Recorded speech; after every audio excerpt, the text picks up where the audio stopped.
Listo, profesor. Graças, James. É, Buenos dias a todos, bom dia a todos, good morning, everybody.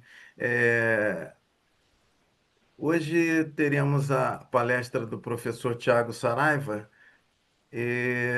que vai falar aqui na nossa rede Latimaf. Antes disso, gostaria de apresentar o professor Sérgio Paniagua, de Costa Rica, e gostaria que ele falasse um pouquinho de sua participação e seu laboratório. Um abraço. Fala, Sérgio.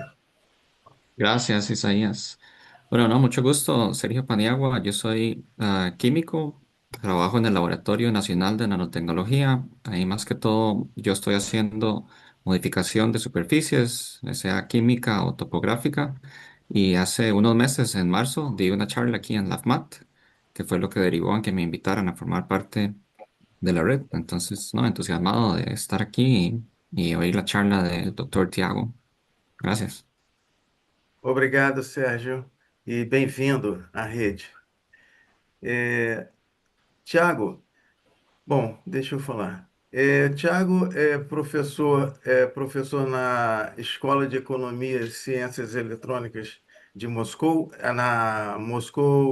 na State Moscow University. Ele já está em Moscou há 6 anos. Fez a sua formação, mestrado, doutorado, graduação, mestrado e doutorado na Federal de Pernambuco, na Universidade Federal de Pernambuco.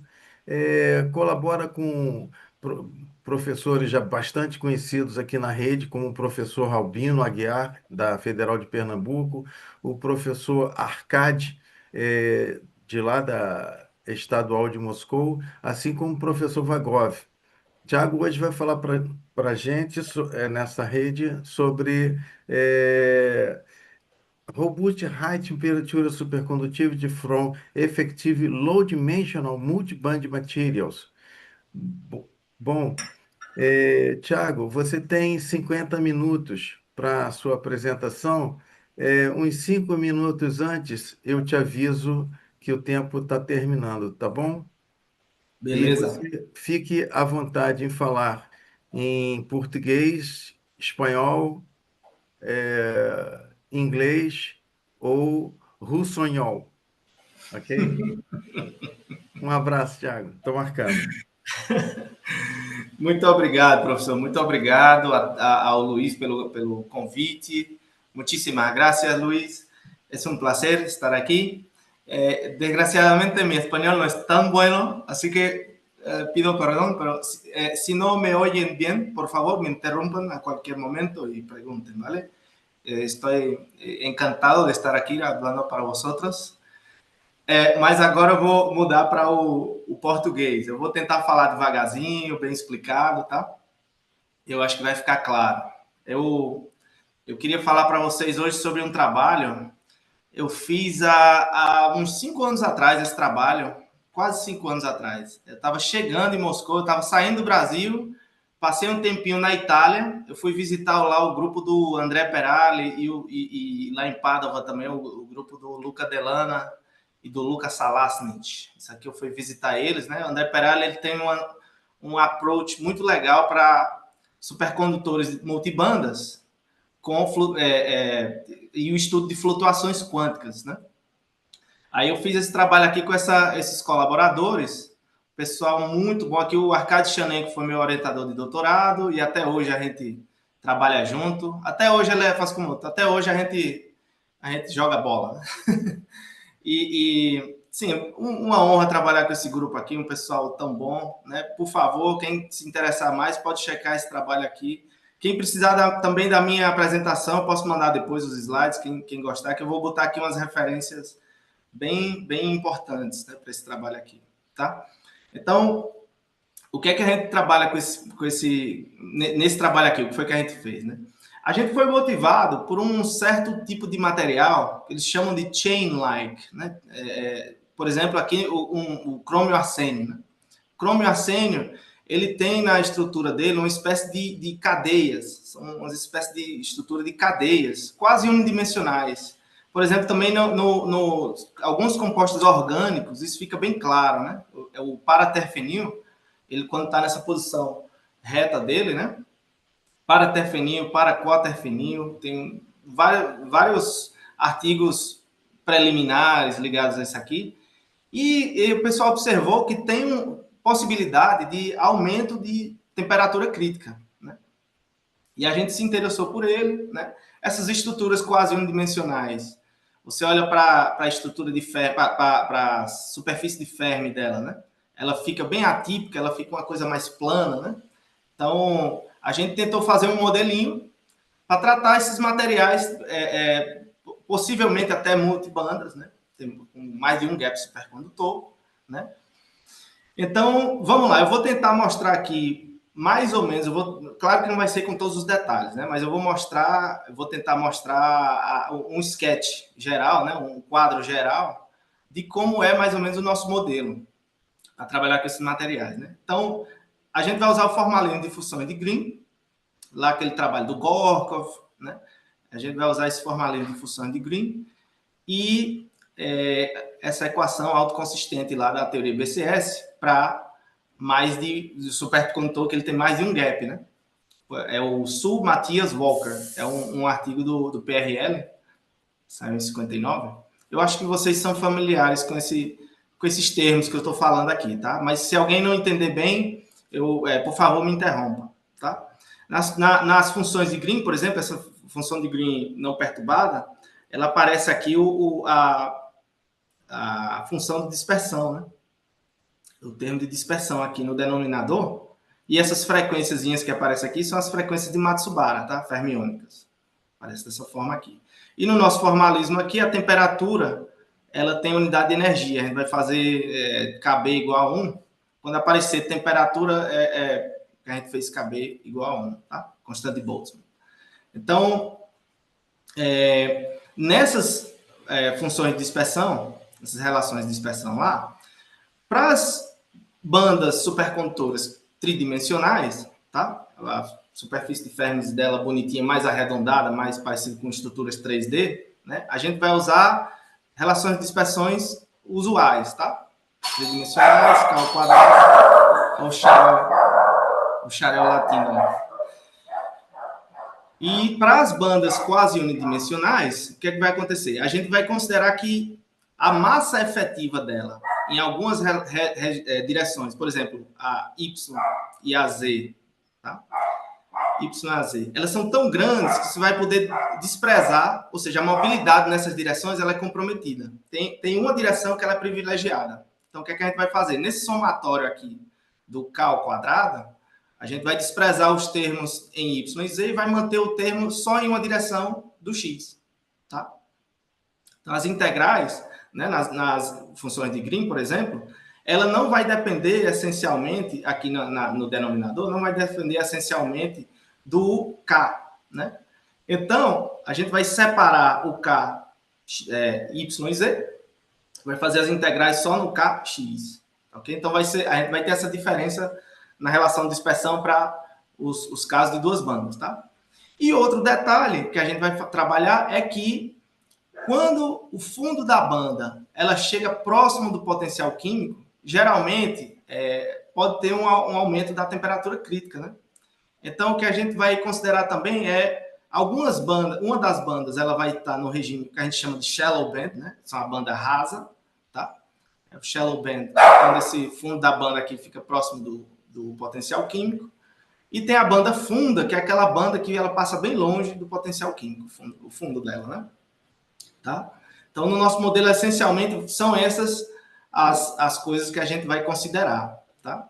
E aí vai ser seguir uma receita, já é até tradicional essa receita, mas nessa publicação aqui do Chanenko, que é meu colaborador, né, 2011, ele explicitou claramente qual é a receita para derivar uma teoria de Ginzburg-Landau.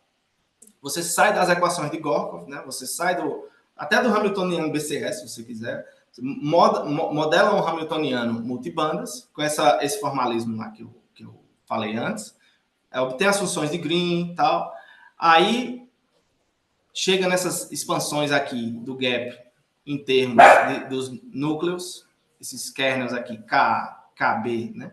Tal. Quem é familiar com a teoria BCS, com certeza já viu, da equações de Gorkov, com certeza já viu esses núcleos aqui, tá? E esses núcleos dependem da função de Green também. A função de Green não perturbada, tá? Beleza. Então, nosso trabalho aqui vai ser fazer um tratamento efetivo nesses núcleos em termos dessas funções de Green e obter uma teoria de Ginzburg-Landau efetiva. Então, a primeira coisa que sai da teoria de Ginzburg-Landau efetiva é a temperatura crítica. Tá? A temperatura crítica você vai fazer quando você considera só esse primeiro termozinho aqui. Esses termos, se você considerar que você está muito perto da temperatura crítica, o gap ele vai para zero, né? Então, você pode desprezar termos de ordem superior, delta ao cubo, delta à quinta e tal. Você vai manter só os termos lineares. Aí você basicamente vai resolver essa primeira linha aqui da equação. Tá? Então, o que é que a gente vai considerar primeiro? Primeiro, o caso desacoplado. Vamos considerar só uma banda quase unidimensional. Ou seja, vai ser essa relação de dispersão aqui, essa equação 3, em que a gente considera a integral só em uma das direções. As outras direções, elas não conduzem tão bem, tá? O elétron não caminha tão bem por ela. Então, o resultado que saiu dela, eu vou direto para os resultados, vou poupar os detalhes sórdidos dos cálculos, são várias páginas, tá? Mas quem tiver interessado, a gente pode discutir depois. Mas o que sai é uma temperatura crítica, aqui é em termos do acoplamento, né? O acoplamento dentro da banda, tá? A força do par de Cooper, vamos dizer assim, tá? Então, quanto mais alto esse acoplamento, mais alto é a temperatura crítica. E a gente plota ela em função do potencial químico, tá? Então, o regime da banda rasa, que é aqui próximo do zero do potencial químico, você vê que tem um aumento expressivo na temperatura crítica do material, tá certo? E o detalhe é que a banda quase unidimensional, ela tem o que o pessoal chama da singularidade de Van Hoff. Né? Van Hoff. Ela chega um ponto aqui que a densidade de estado dela, ela tem um aumento significante aqui. É tanto que a temperatura crítica ela dá esse salto aqui bem alto, tá? Então vem aqui para cima. Beleza? A gente plotando aqui, por exemplo, a temperatura crítica no regime de banda rasa em função da temperatura crítica aqui próximo do cutoff de energia, né?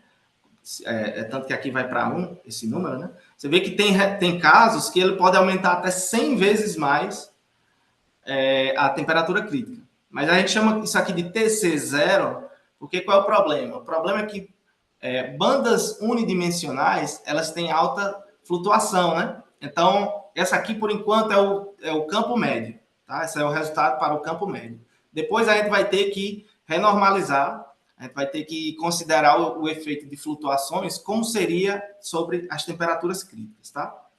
Então, como é que a gente vai fazer isso? A gente vai ter que ir adiante e derivar uma teoria de Ginzburg-Landau. Então, a gente agora vai considerar não só os termos lineares, mas a gente vai considerar também o termo cúbico, tá? Então, tem um tratamentozinho para isso também. Eu também não vou entrar em muito detalhe, mas o que a gente obtém no final é uma equação de Ginzburg-Landau, em que ela é praticamente unidimensional, porque essa aqui é a rigidez, né? A stiffness, em inglês, stiffness do parâmetro de ordem, né? O stiffness, ele é muito pronunciado em uma das direções. Nas outras duas, ele vai praticamente a zero, tá? É o que a gente considera aqui. Então, você basicamente obtém um modelo de Ginzburg-Landau unidimensional. Então, a gente vai construir aqui os coeficientes de Ginzburg-Landau. Agora, na teoria tradicional do Ginzburg-Landau, né? Eu chamo aqui de A, B e K, são esses termos que aparecem na equação de Ginzburg-Landau. A, B e K. Tá? Então, o K, o stiffness, é o termo que aparece na frente do Laplaciano, do termo do Laplaciano. Aqui a gente não está considerando o campo magnético, né? Então, vai ficar só esse derivada segunda aqui do parâmetro de ordem. Beleza. Então, está aqui esses coeficientes e eles ficam em termos de integrais que dependem da energia. Então, essas integrais elas vão do cutoff, né? Eles vão integrar até o cutoff, tá certo? Então, quando tem até um detalhezinho aqui, é que a gente usou o ômega C aqui, essa é a frequência de corte, né? Cutoff. Geralmente, a gente considera ela da ordem da frequência de Debye do sistema. tá? E aí vai ficar aqui densidade de estados, e geralmente ela é muito alta para materiais quase unidimensionais, né? Esse termozinho aqui, densidade de estados, e essas integrais dependendo da energia, tá? Essas integrais eu não consegui fazer analiticamente, então a gente resolve elas numericamente, dependendo do potencial químico. Então, qualquer que seja o valor do potencial químico, esse potencial químico aqui, ele está normalizado, ele tem um tiozinho que ele está normalizado em termos da energia de Debye, tá? Energia de corte.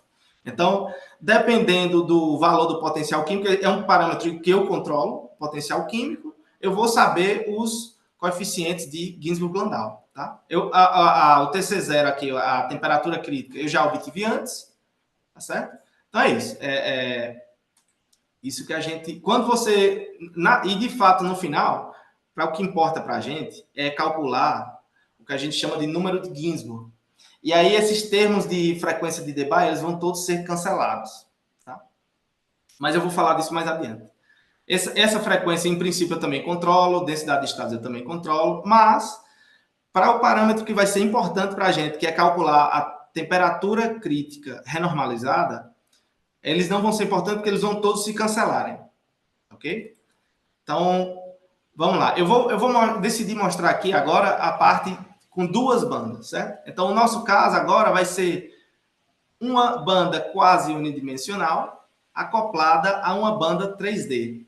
Porque qual é a ideia aqui? A ideia é que a banda 3D ela vai matar as flutuações quânticas. Vai ficar mais claro no futuro, mais na frente, o que é que eu quero dizer com isso, tá?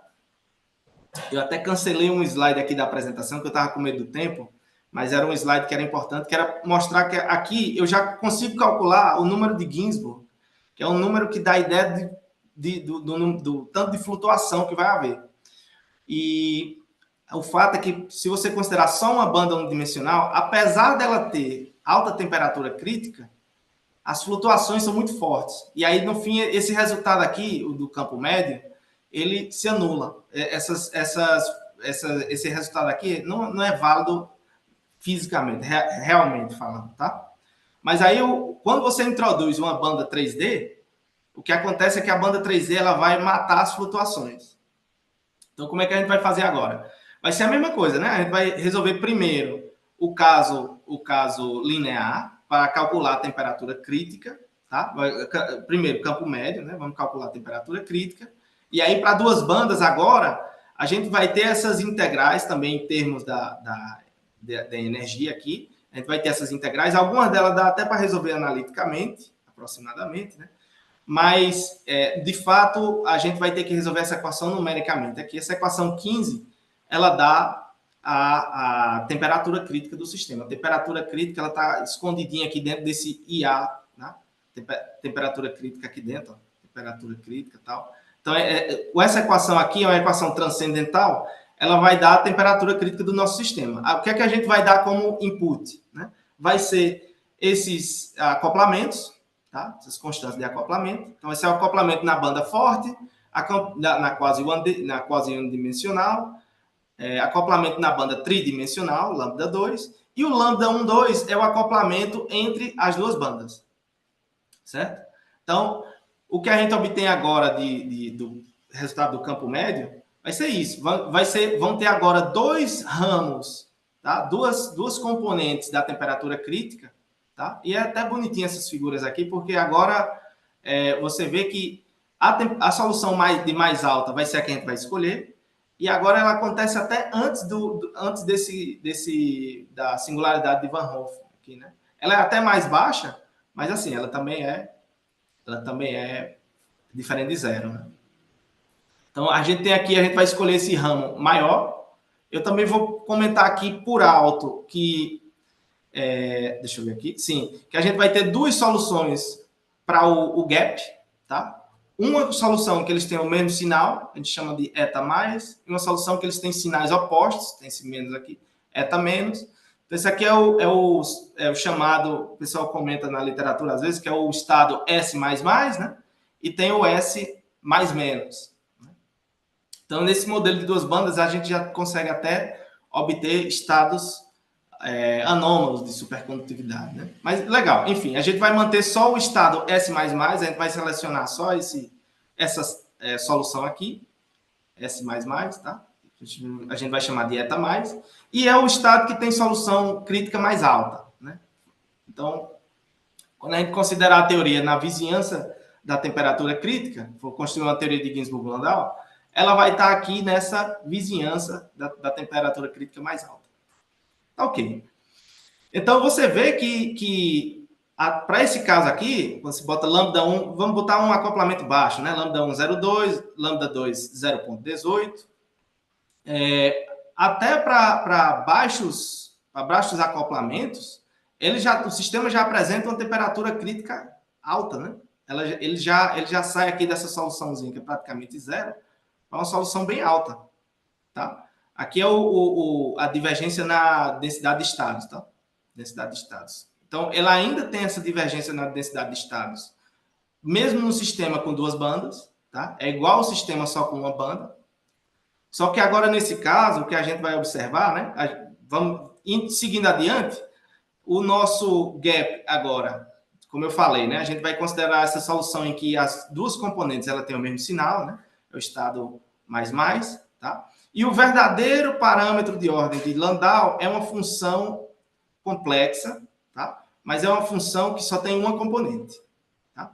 Beleza. Um detalhezinho técnico, só para dizer que a nossa teoria de Ginzburg-Landau agora, ela vai ter ainda esses coeficientes A, B e K, tá? Onde o A, ele é como se fosse uma média das duas bandas, tá? E o B também, e o stiffness também, só que o stiffness, né, a rigidez da banda, ela vai parecer agora, de novo, vai ter as três componentes, nesse caso, só que ela vai ser o sistema vai ser anisotrópico. Na direção Y e na direção Z, vai ter a rigidez só da banda 2, enquanto a rigidez na direção X, ela vai ser como se fosse uma média da rigidez na banda 1 e da rigidez na banda 2. Tá? Então, vai ser um sistema anisotrópico. Efetivamente, esse sistema de duas bandas, tá? Apesar de ter uma banda quase unidimensional e uma banda tridimensional, quando você acopla as duas no nosso modelo, o sistema tridimensional efetivo vai ser tridimensional. E o que é interessante porque simplifica, a gente já tem muitos cálculos para esse sistema tridimensional, né? Foi só basicamente usar resultado do livro quem se interessar mais, é o livro do Theory of Fluctuations in Superconductors, é o Larkin e o Varlamov. Tá?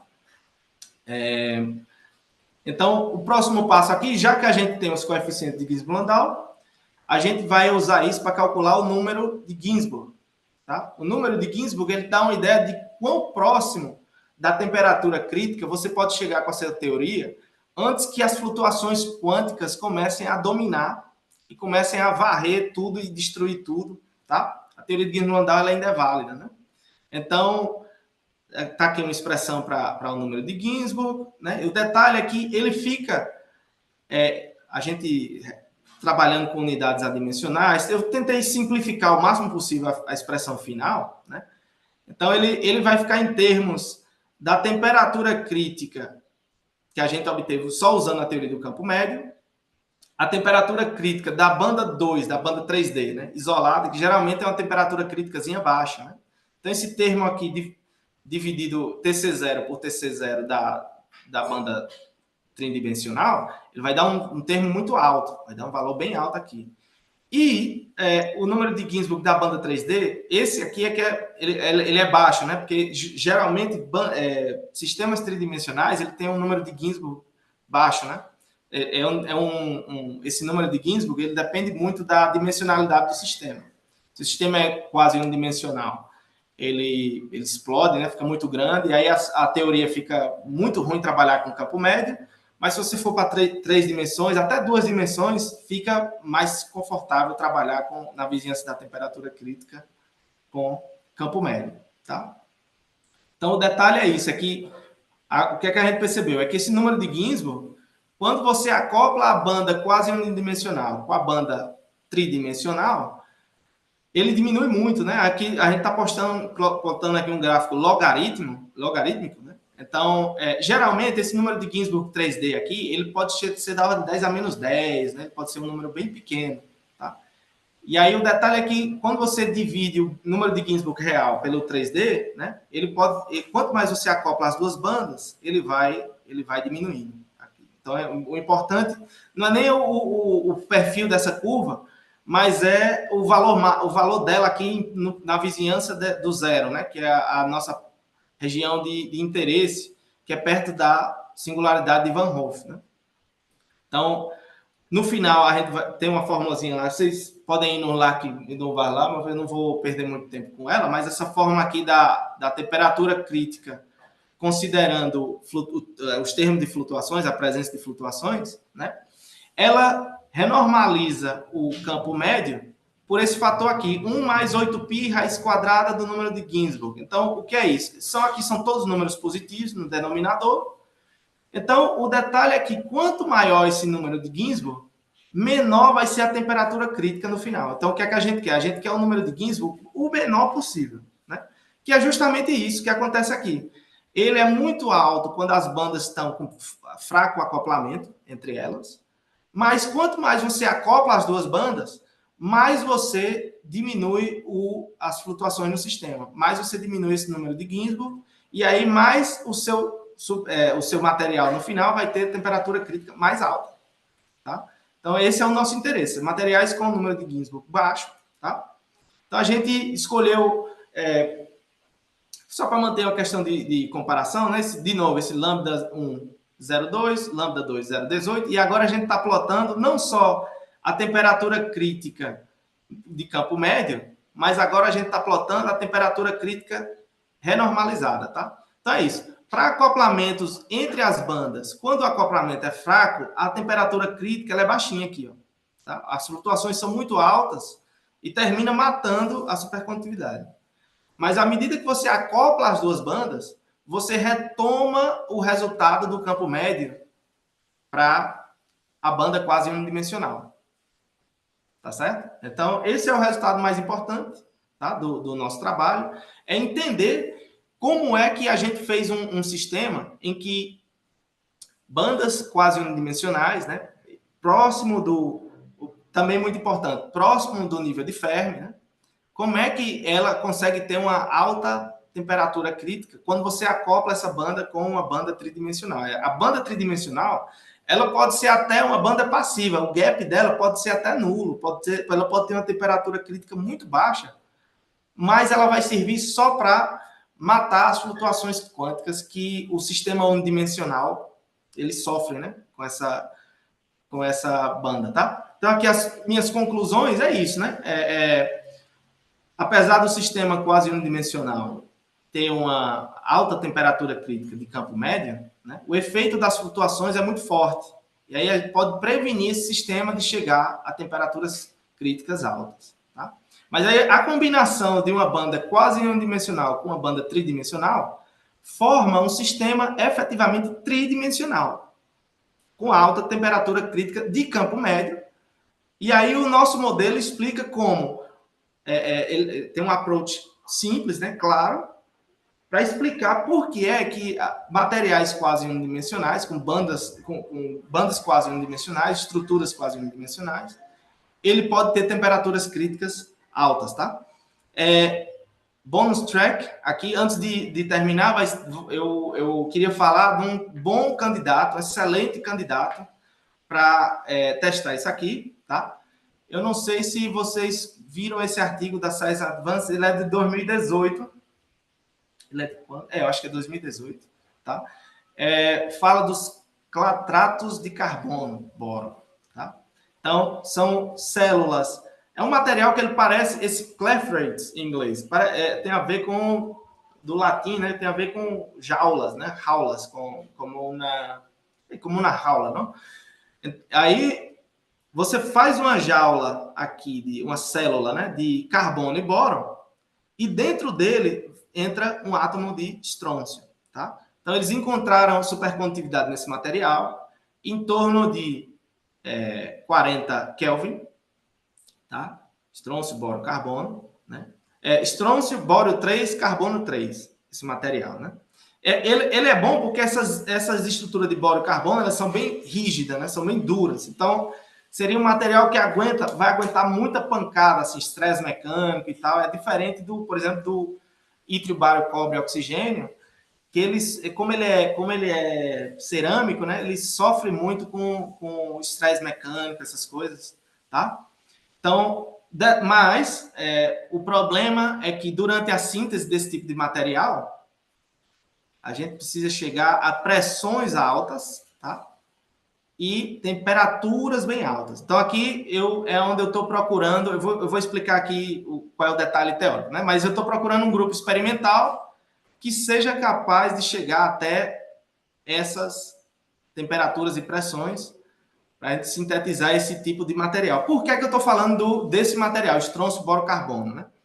O estrôncio-boro-carbono, depois teve um grupo chinês que ele fez um estudo dopando o estrôncio-boro-carbono com buracos. Como é dopar com buracos? É porque o estrôncio, a oxidação dele, mais 2, né?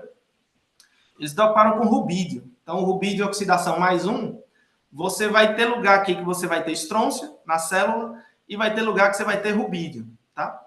E a ideia seria que os resultados teóricos deles, né, é que quando você dopa com rubídio, acontece que uma das linhas aqui na estrutura de bandas dele, né, uma dessas bandas aqui, ela fica bem pertinha do nível de Fermi. Eles acharam, esse X aqui é em torno de 40%, tá? De 0,4. Em torno de 0,4, o que acontece é que a banda, ela toca o nível de Fermi aqui, tem até uns saltozinhos aqui na densidade de estado, tá? Mas o detalhe que eu vi que foi a coisa bonita mesmo. O detalhe é que quando você dopa, se você botar somente essa linha verde aqui, é o gap em termos da temperatura, né? Isso aqui são cálculos de Density Functional Theory, tá? Se você usar só estrôncio e boro-carbono, é um material que parece que só tem um gap, tá? E a temperatura crítica dele aqui é em torno de 40 Kelvin. Mas se você dopar ele com rubídio a 0,4, taxa de 0,4, o que acontece é que o gap ele vai morrer lá em 80 Kelvin, acima de 80 Kelvin, ou seja, a temperatura crítica praticamente dobrou, tá? E o material fica com 2 gaps. Essa curva laranja aqui, né? Essa curva são os gaps, e você vê que claramente ele vira two-band material. Tá? Então, esse material é um excelente candidato para a gente fazer, talvez não esse modelo exatamente, mas algo muito parecido, construir uma teoria muito parecida. E eu estava procurando grupos experimentais e queria ouvir a opinião dos senhores para ver o que é que, se eu estou no rumo certo, se a ideia é boa, tá? Então, eu queria aqui agradecer pela atenção de todos. Muitas gracias. Spasiba большое. Ok? E eu espero ouvir de vocês. Um abraço. Muito obrigado, Tiago, por tua palestra. Foi, para mim, muito boa, esclarecedora, acredito que também para os outros. Eu vou passar agora à sessão de perguntas e, desculpa aos meus colegas, eu vou começar por mim. Primeiro, primeiro eu achei muito legal, eu não conhecia esse teu trabalho. E vou começar lá pela primeira referência sua, esse trabalho de 5 anos atrás, eu achei muito legal. Tá. Não, não, exato. Aliás, você poderia depois disponibilizar essas transparências, Thiago? Com certeza, Tá? professor. Me envia por WhatsApp que eu passo para o Luiz, tá? Bom, Beleza. é, esse, esse esse quase um esse quase um deband material, nós podemos também aplicar para outras simetrias, por exemplo, eu trabalho muito com esses cilindros longos e a supercondutividade é Isso. bidimensional. Isso. Nesse sistema bidimensional, esse substrato 3D pode também matar as flutuações térmicas? Eu acho que sim, professor. Tanto nesses nanotubos, se você aplicar o estresse correto e tal, eu tenho quase certeza que aparecem estruturas quasi-1D. Até quando a superfície é 2D, eu noto muito. O senhor já viu esse trabalho que eles colocam duas superfícies de grafeno, uma em cima da outra, e o ângulo mágico, né, não é 30 graus, não é 60 graus, né? O ângulo mágico 1,6. é 1, alguma coisa graus, né? Um É ponto um ângulo alguma bem coisa. pequenininho. Então, Exato. ali eu acho que aparecem estruturas quasi-1D, que aí o que acontece é que o aumento da temperatura crítica supercondutora é por causa dessas quasi-1D. Por sinal, a gente fez também quasi-1D e 2D. A gente acoplou a banda quasi-unidimensional com a bidimensional. Hum, E elas também têm um pico na temperatura crítica. Do mesmo jeitinho aqui que acontece aqui. interessante, muito legal. É. Pô, parabéns, ô Thiago. E legal, bom, eu espero que alguns colegas nossos aí, laboratoristas experimentais, aceitem tua ideia e tentem fazer o experimento. Eu vou deixar Bom, aqui, ó, provocação. bom, eu vou passar a palavra aqui para outros colegas perguntarem. Vou começar com a professora Gabriela. Professora, Hola, ¿qué tal? bom dia, professora. Buen Olá, día, buen día. bom Excelente, dia. excelente charla. La verdad es que no tengo preguntas porque es un tema muy alejado a lo mío, pero me parece sumamente interesante el desarrollo y bueno, y se me ocurren que se podría probar con muchos materiales, pero bueno, en este momento no tengo ninguno que se me ocurra. Muchas gracias. Graças, graças. Bom, vamos passar ao professor Henry Moncada. ¿Qué tal? De nuevo, totalmente alejado de mi área de investigación. Pero bueno, mencionaste que estás tratando de que grupos de física experimental traten de ver lo que estás estudiando y quisiera saber, eh, digamos, cuáles son los problemas que este grupo tiene que enfrentar para poder lograr lo que estás tratando de modelar en tu presentación. Sim, sim. Obrigado pela pergunta. Eu realmente eu sou um cara puramente teórico, né? Sou puramente de teoria. Eu fiz, durante a minha graduação, eu fui para o laboratório do professor Albino e eu fui cozinhar o ítrio, bário, cobre e oxigênio e eu vi que não é fácil. Eu vi que física experimental requer muita técnica, né? Então, assim, eu confesso que eu sou iniciante, tá? Na física experimental.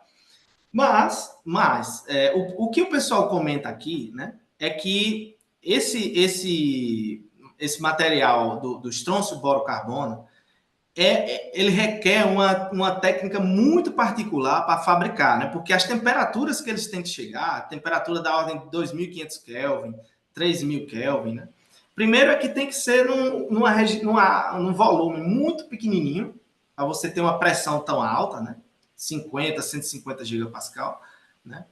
Mas, e também fornos muito potentes para chegar até a temperatura de 2.500 Kelvin, 3.000 Kelvin, né? Então, o que precisaria seria um aparato experimental muito delicado, né? Assim, muito robusto, né? Muito robusto para aguentar temperaturas, né? Eu acho que essas pressões aqui de gigapascal, eu acho que já é até com envelope, né? Com o diamante, duas pontinhas de diamante que ele toca uma na outra assim, e você consegue chegar a temperaturas tão altas, né? Eles conseguiram chegar a um grãozinho bem pequenininho, suficiente para fazer a leitura com raio-x, né? Então, eu acho que o problema seria gerar as amostras em si com um volume suficiente para ser estudada, né?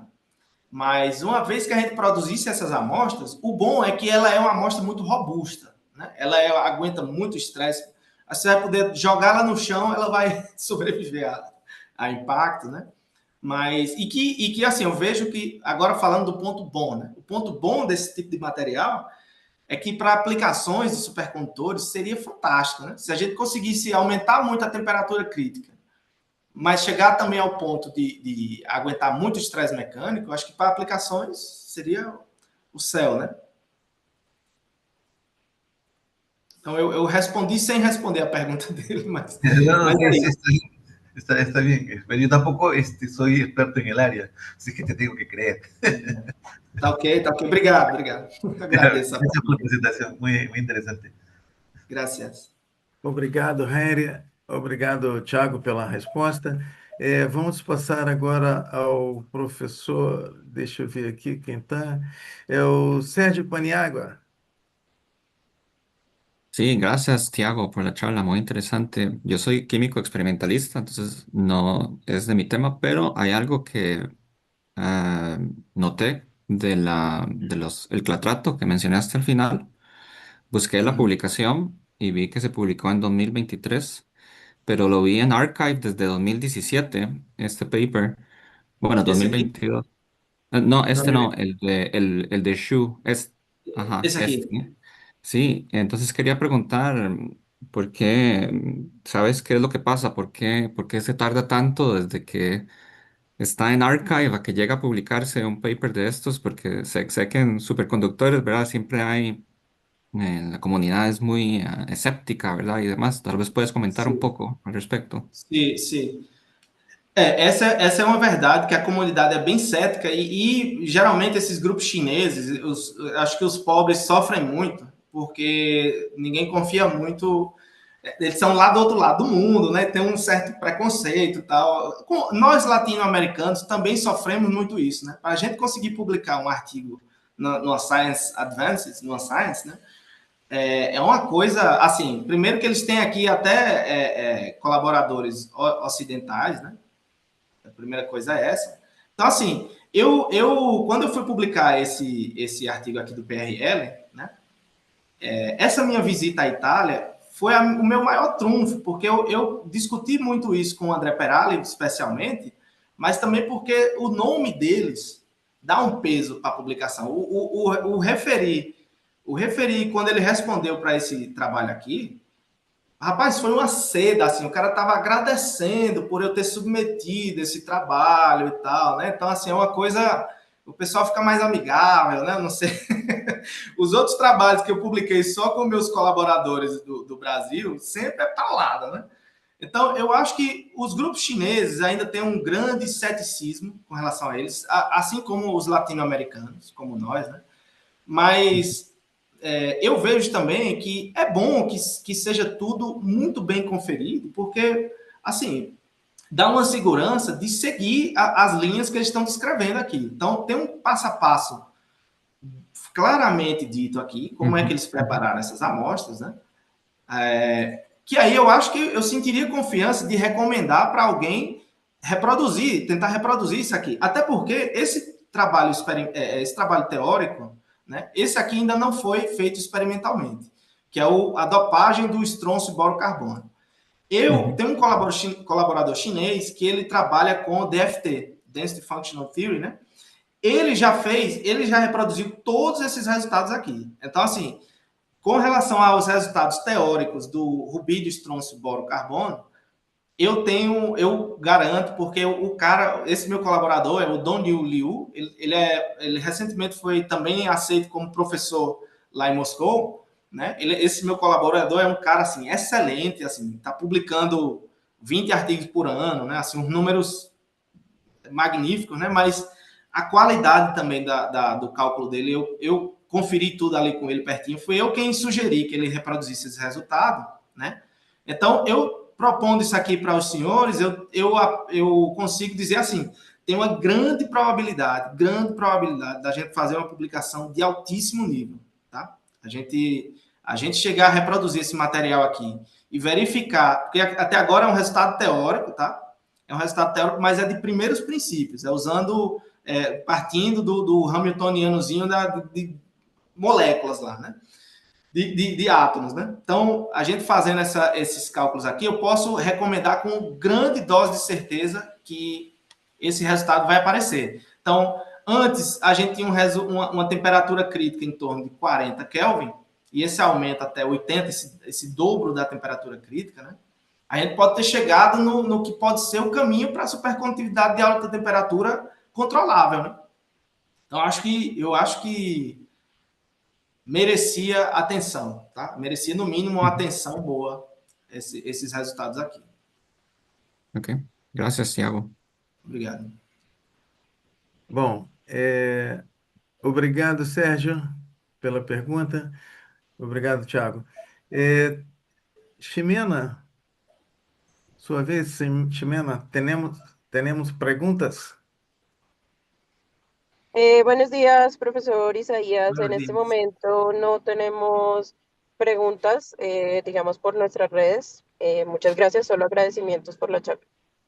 ¿Puedo, Gracias. puedo, puedo hacer una pregunta en base a lo que dijo Claro. recién? Eh, Dijiste que había cálculos de DFT, no termino de Sí, entender muy bien el portugués, pero algo dijiste de que había cálculos de DFT sí. que todavía no estaban publicados y que estaban saliendo las temperaturas críticas, ¿eso dijiste?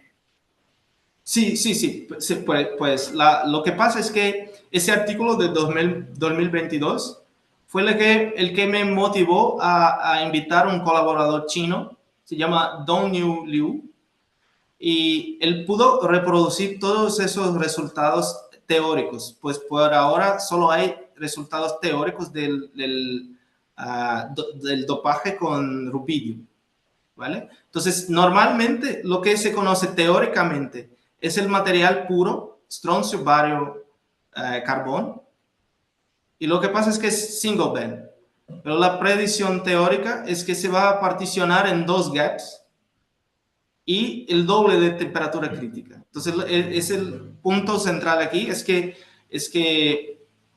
el fondo de la banda toca el potencial químico, ¿vale? Y también hay estructuras cuasi unidimensionales que encontramos, hay orbitales cuasi unidimensionales, estructuras en cadena, ¿vale? Y el gap se parte en dos gaps. Entonces, es el modelo uno a uno, es una correspondencia uno a uno. Entonces, lo que pasa es que yo pedí a ese colaborador que reproduciera esos resultados de ese artículo. Y sí, es que reprodució perfectamente. Entonces, me fío 100% de que los cálculos están bien hechos aquí, ¿vale? Pero todavía no hay resultados experimentales. Entonces, es un material que todavía no se ha reproducido experimentalmente. Entonces, rubidio, estroncio, boro, carbono. ¿Y no lo Entonces, pueden publicar? ¿No lo pueden publicar si todavía no está el experimento? ¿Eso dijiste o entendí mal? Sí, sí, entonces ahora tengo esos resultados teóricos de DFT, pero si tengo también resultados experimentales, esa sería una publicación monumental. Yo creo que Claro, sería un artículo muy bueno. Entonces claro. estoy como guardando en mi safe, ¿cómo se dice en español? Sí, En sí, mi- estás bajo mi apostando a cama. guardarlo. Estás apostando a Sí, guardarlo. sí, sí, sí. Sí, Claro. entonces yo quiero un grupo experimental motivado que compre la idea, ¿no? Que venga con nosotros y a investigar eso. Claro, excelente, excelente. ¿Y Gracias. qué tipo de cálculos de EFT hace? Si no es top secret, digamos. Bueno, siquiera yo tengo aquí a ver, aquí. Yo tengo unas cuentitas preliminares, ¿vale? Pero básicamente reproducimos lo que hicieron en los artículos. Pero esa es la teoría. Él usó el Quantum Espresso. Mira, Sí, Quantum Espresso. Y fue eso, redes 8 por 8, tarará, tarará. A ver. Y esa aproximación, Virtual Crystal Approximation. Y funciones de Wannier. mira. La semana pasada también estuvimos hablando de las funciones de Bannier. Ajá. Sí, sí. Y al final, ¿dónde está? Está en algún punto. Sí, pero la temperatura crítica. Lo que pasa es eso. Hicimos el cálculo con la concentración de rubidio. Y lo que pasa es que cerca de 0,04 hay un aumento usando ambas las teorías, Eliashberg, anisotropic Eliashberg y Allen-Dines, para calcular la temperatura crítica. Llegamos que hay un aumento importante en la temperatura crítica. Y en esa anisotropic Eliashberg es que llegamos hasta arriba de 80 Kelvin. Entonces, con poca concentración es cerca de 40, que ese sí es el resultado experimental.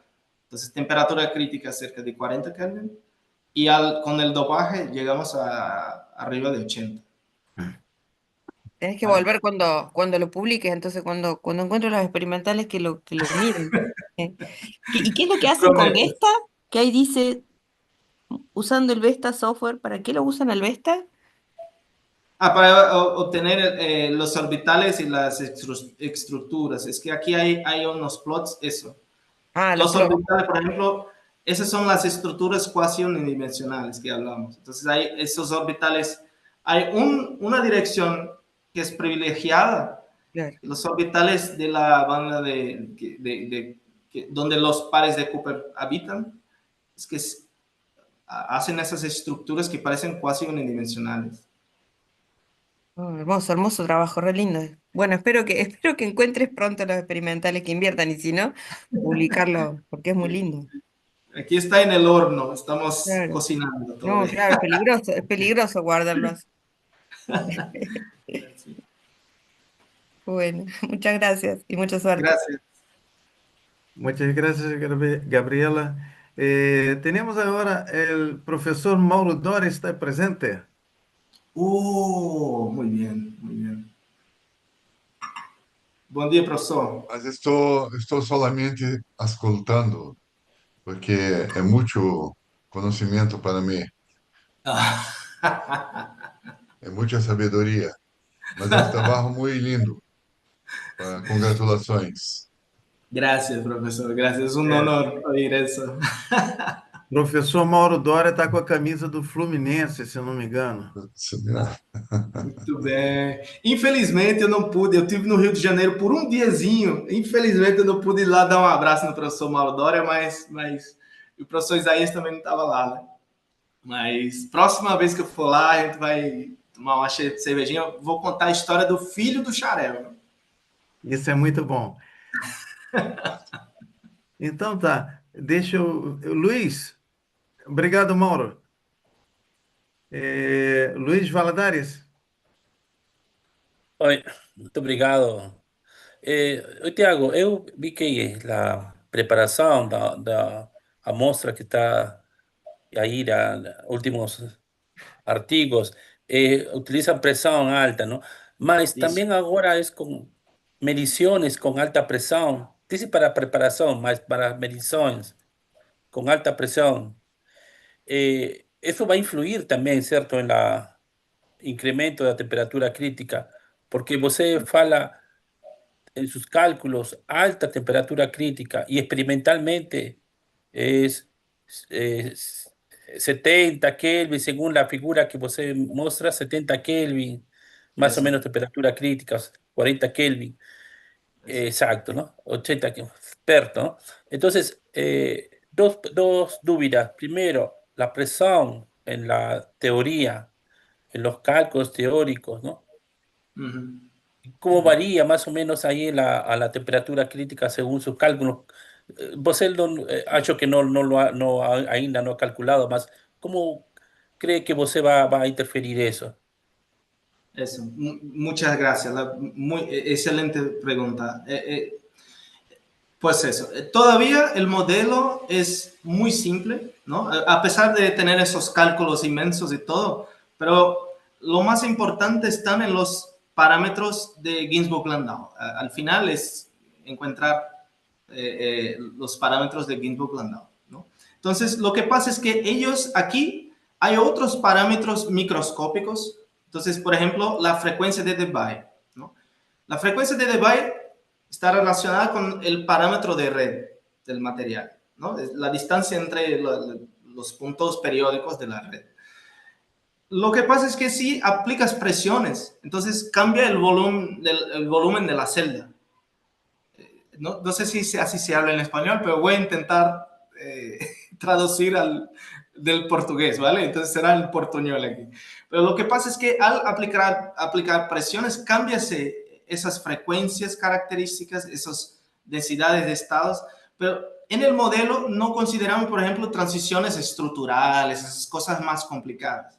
Lo que pasa es que va a cambiar un poco, con presión cambia un poco esos parámetros microscópicos.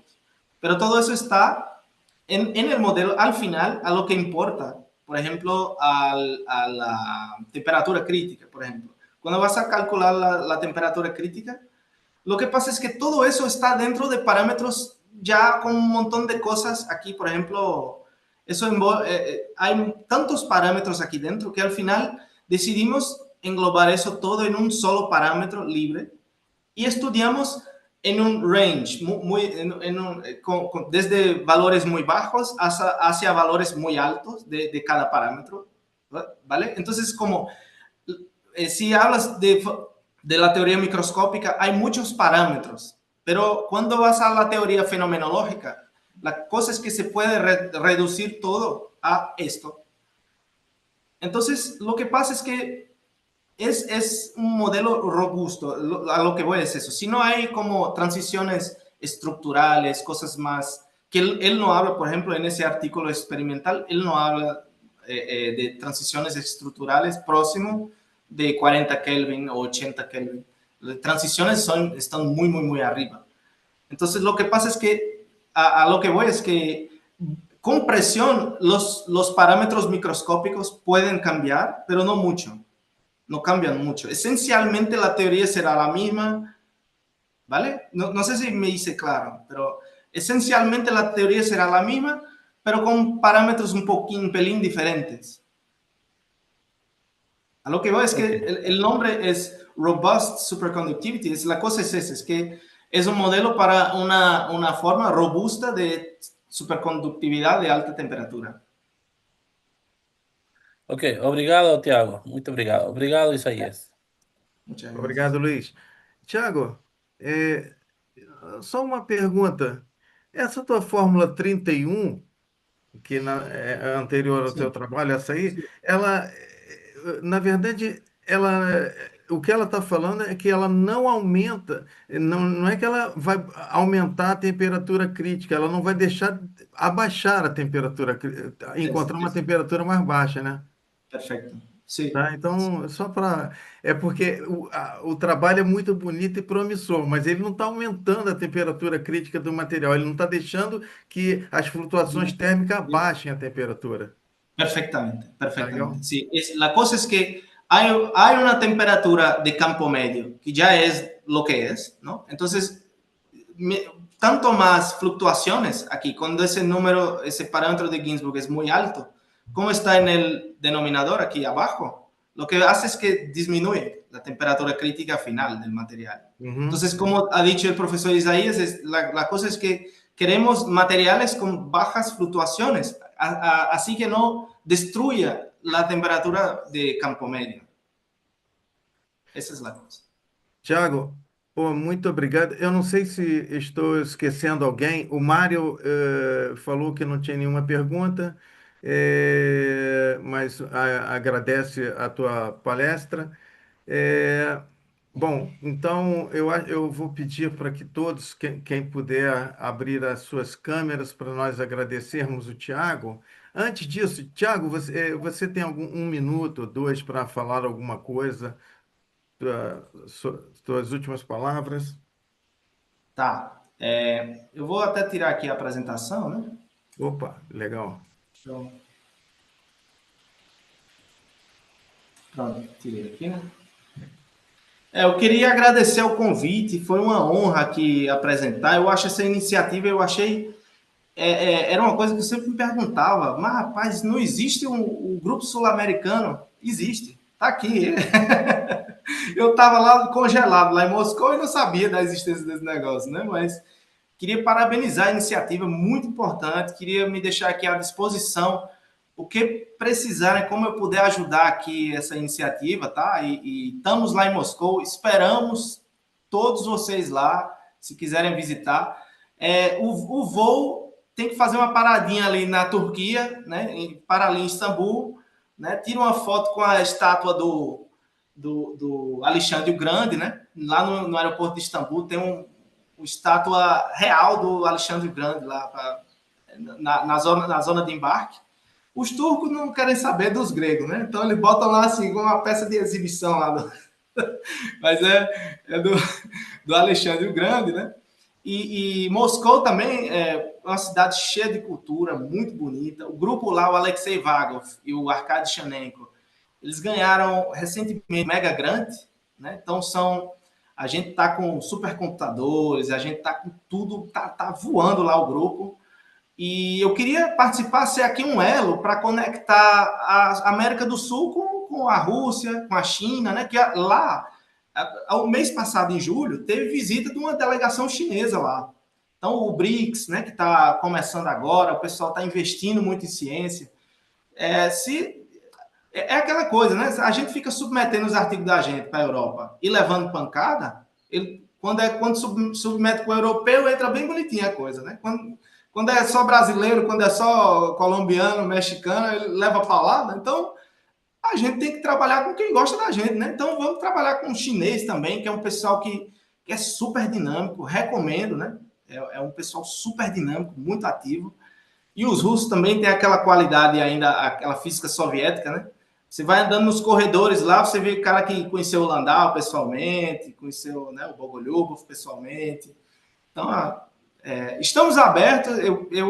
Meu contato, vou deixar o meu contato tá aqui na apresentação, né? Mas vou deixar a apresentação do professor Isaías, tá? Então, quem quiser falar comigo, mandar qualquer mensagem, perguntar, se quiserem visitar lá Moscou, estamos de portas abertas lá. E o Crato também, o Crato no Ceará, aqui no Brasil também, então, estamos de portas abertas também.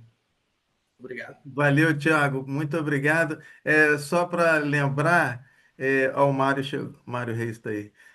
O Mauro está para chegar aí em Moscou por esses dias aí, tá? O Isso. Mauro pode falar alguma coisa? Isso. Bom, então tá, pessoal, muito obrigado a todos. Thiago, mais uma vez, muito agradecido. Sábado que vem nós temos um novo encontro. Se você, Thiago, quiser, o fuso eu sei que é muito complicado. Aqui do Crato para cá são 2 horas só, mas para Moscou a coisa complica muito mais. Mas esteja à vontade se quiser participar dos nossos encontros, tá? Eu posso te passar todas as coordenadas, tá? Tá. Eu Então, peço desculpa só isso, é que lá em Moscou, agora são 5h30 da manhã, né? Então, acordar às 5h30 da manhã no sábado, eu estava tentando negociar com o Luiz. Eu digo, Luiz, pelo amor de Deus, bota 7h30, bota... mas eu, graças a Deus, estou no Brasil, aí ficou muito fácil para mim. então, eu tenho uma reunião hoje com o Mauro Dória e mais uns colegas, e seria antes da tua apresentação. Pô, mas eu também pedi ao Mauro que a gente passasse para depois. É que o Mauro trabalha com chineses e com russos, né? Então ele está num fuso horário. Então tá, pessoal. Vamos agradecer então putz, Thiago. Um abração para você e parabéns. Obrigado, pessoal. Obrigado. Tchau. Se alguém